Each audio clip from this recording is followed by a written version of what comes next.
नमस्कार दोस्तों, आज के इस वीडियो में एक और कमाल के बिज़नेस आइडिया के साथ आ चुका हूं आप सभी लोगों के सामने। जो बिज़नेस आइडिया आज हम बताने वाले हैं ना, वो बहुत ही कमाल का बिज़नेस होने वाला है। आप देखेंगे, जब आप सुनेंगे तो आपको पता चलेगा कि ये बिज़नेस जो है ऑलरेडी लोग कर रहे हैं और बहुत अच्छी कमाई लोग कर रहे हैं। आप चाहेंगे ना तो इसके बारे में यूट्यूब पे ऑलरेडी आप सर्च करके जो लोग कर रहे हैं उनमें से बहुत सारे लोग जो हैं वीडियोस बनाते हैं अपने बिज़नेस के प्रमोशन के लिए। तो आप चाहें तो वो भी देख सकते हैं। यूट्यूब में भी आपको ये चीज़ जानने को मिलेगा, देखने को मिलेगा कैसे लोग कर रहे हैं, किस तरह से कर रहे हैं इसके बारे में। तो आखिर हम किस बिज़नेस की बात कर रहे हैं, कैसे करना है, किस तरह से करना है, सब कुछ इस वीडियो में चलिए जानते हैं स्टेप बाय स्टेप। देखिए, सबसे पहली चीज़ तो मैं आपको बताऊं कि आखिर जिस बिज़नेस की हम बात कर रहे हैं वो बिज़नेस शुरू कहाँ से और कैसे आपको करना है। देखिए, सबसे पहली चीज़, मंदिरों में जो फूल चढ़ता है आप देखते ही होंगे। अब दिन भर में, सुबह हो या शाम हो, दिन भर में मंदिरों में बहुत सारे फूल जो है भक्तों द्वारा चढ़ाए जाते हैं। अब वो सभी फूल जो है थोड़ी देर बाद, जब भक्त चढ़ाते हैं उसकी थोड़ी देर बाद जो है वो फूल तो वहाँ से हटा दिए जाते हैं। अब वो तो या तो फेंक दिए जाते हैं, या जिनको सही तरीके से उन फूलों का यूज़ पता है वो अपने पास उन फूलों को ले आते हैं मंदिरों से। अब यहीं पे मैं आपको बता रहा हूँ कि मंदिर के इन फूलों से ही आपका बिज़नेस जो है वो चलने वाला है। इन्हीं फूलों के ज़रिए आपको बिज़नेस करना है। लेकिन फूल बेचने की बात नहीं कर रहा, ये नहीं कह रहा कि मंदिरों में चढ़े हुए उन फूलों को वापस लाइए और फिर वापस बेच दीजिए, ये नहीं बोल रहा हूँ। उन फूलों से एक प्रोडक्ट आपको तैयार करना है। कैसे करना है, कौन सा प्रोडक्ट तैयार होगा, इसके बारे में इस वीडियो में हम आपको बताएंगे आगे। तो सबसे पहली चीज़ तो ये समझ लीजिए कि जो प्रोडक्ट है जो तैयार होने वाला है उसका जो बेस है वो इसी मंदिर के फूल से ही होने वाला है। मंदिर के फूलों को आपको जो इकट्ठा करना है सबसे पहले। शहर में, गांव में, जहां भी आप रहते हैं वहां पर से आपको जो है तमाम मंदिरों से आपको जो है वहां पे बात करके उनसे ये तमाम फूल जो हैं, जितने भी तरह के फूल, गुलाब के, गेंदे के, मोगरे के, जितने भी तरह के फूल वहां से आपको मिलते हैं वो सब जो है आपको ले आना है। अब इसके बदले अगर वो चार्ज करते हैं तो अगर आपको मांगते हैं कि भाई चार्ज कुछ चाहिए तो देना पड़ेगा, और अगर फ्री में ही दे देते हैं तो बहुत अच्छी बात है। जो भी है, पर व्यवस्था आपको उन्हीं से करना होगा। तमाम जितने भी छोटे बड़े मंदिर हैं वहाँ से आपको जो है उनके जो भी कमेटी के हेड हैं उनसे बात करने के बाद वहाँ से तमाम जो फूल हैं जो बाद में वो लोग फेंक देते हैं वो फूल आपको ले आना है। अब लेकर आने के बाद आपको क्या करना है कि इन फूलों को आपको जो है पहले सुखाना है। अब चाहे वो गुलाब के हों, गेंदे के हों, मोगरे के हों, जितने भी तरह के फूल भगवान को वहाँ पे चढ़ाए जा रहे हैं, उन फूलों को आपको क्या करना है, लेकर आना है और पहले उनको आपको सुखा लेना है। अच्छे से सुखा लेने के बाद में आपको क्या करना है कि इनको आपको ले जाके एक ग्राइंडर में ग्राइंड कर लेना है, पीस लेना है, पाउडर फॉर्म में आपको बना लेना है। ठीक है। अब पाउडर फॉर्म में जो बनाना है तो इसके लिए एक ग्राइंडिंग मशीन आती है। वो ग्राइंडिंग मशीन आपको खरीदनी होगी, तब जाके जो है आप उस चीज़ को पाउडर बना पाएंगे। तो ये पहले आपको करना है। इसके बाद आपको एक बार पाउडर आपने बना लिया, उसके बाद उस पाउडर को आपने ग्राइंडिंग मशीन से पाउडर बना लिया। उसके बाद ग्राइंडिंग मशीन से पाउडर बनने के बाद उस पाउडर को आपको ले जाके एक मिक्सिंग मशीन आपको चाहिए होगी, उस मिक्सिंग मशीन में आपको इसे डाल देना है। इसके बाद उसमें जो है आपको पानी डालना है और सोडियम डालना है। ठीक है। और फिर उसे मिक्स करना है। मिक्स करने के बाद ये एक पेस्ट बनकर तैयार होकर निकल आएगा।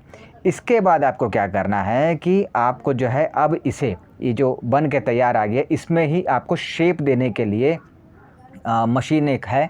वो मशीन आपको धूप बत्ती बनानी है। इसी प्रोडक्ट से आपको धूप बत्ती बनानी है। प्रोडक्ट क्या बनेगा? धूप बत्ती। ठीक है। कैसे बनेगा, कौन सा मटेरियल लगेगा वो अब तक बता रहा था, लेकिन प्रोडक्ट क्या बनेगा, तो वो बनेगा धूप बत्ती। मंदिर के इन्हीं फूलों से आप जो है धूप बत्ती बनाएंगे, जो आगे आप बेचेंगे और वापस वही धूप बत्ती घर और मंदिरों में फिर से जलेंगे।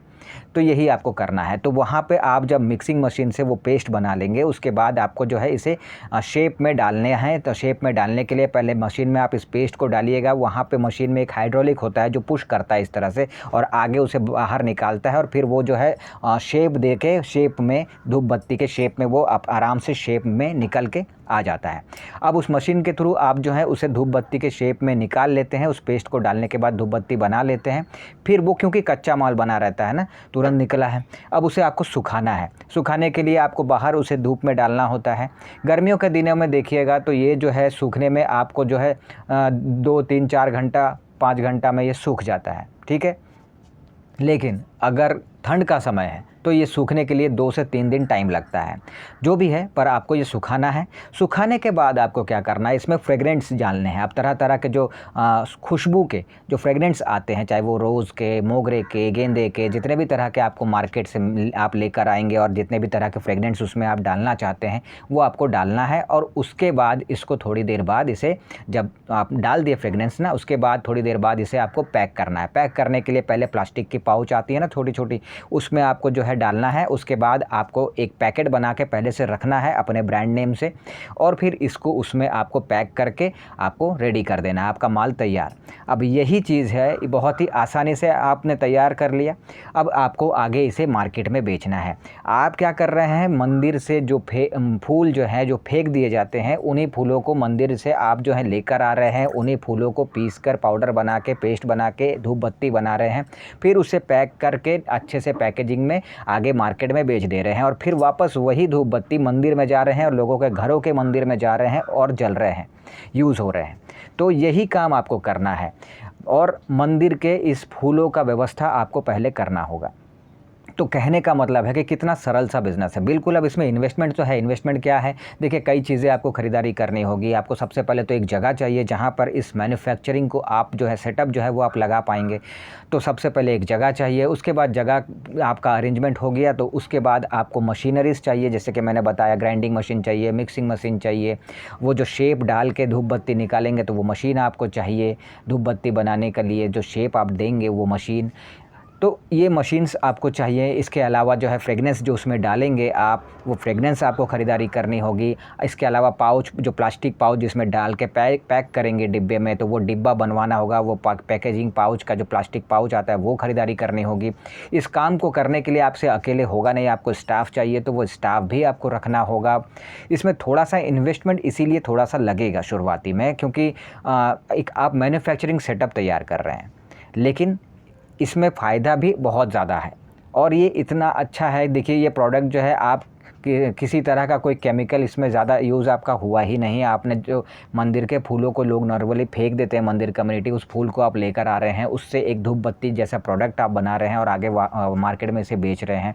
तो ये बहुत ज़्यादा जो है आपको प्रॉफिट दे सकता है। अगर इन्वेस्टमेंट की बात करें तो कम से कम में 1.5 लाख से 2 लाख रुपये आप लेकर चलिए, इस बिज़नेस को स्टार्ट आपको करना है तो। क्योंकि आपको जो grinding machine, mixing machine, shape देने की मशीन, धूप बत्ती वाली, ये सब चीज़ें हैं, फिर और छोटी बड़ी कई चीज़ें हैं। सब कुछ मिला के आप 1.5-2 लाख 2.5 लाख तक का इन्वेस्टमेंट लेकर चलिए। आप इस नाम में आप बिज़नेस को जो है स्टार्ट कर सकते हैं। इस बिज़नेस को आप अपने घर से ही शुरू कर सकते हैं। आपको कहीं जाने की ज़रूरत नहीं, कि अलग से रूम जो है, जगह जो है वो रेंट पे लेने की कोई ज़रूरत नहीं है, ठीक है। हाँ, अब अगर आपके घर में जगह नहीं है, उस केस में इसको अगर आपको स्टार्ट करना है तो फिर आपको कहीं जगह जो है रेंट पे लेना पड़ेगा। तो वैसे थोड़ा सा